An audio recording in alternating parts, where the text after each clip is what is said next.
Hello guys, in today's video I'm going to show you how to create a new contact and create a new group in Hotmail. Let's begin. First, sign into your Outlook account, going to the official website. Once you're in, this is going to be your home page, right?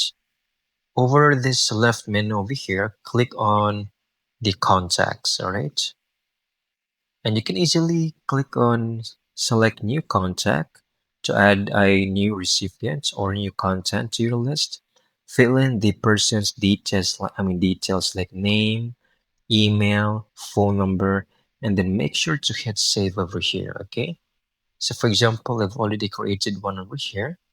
This is going to be my very first contact, okay?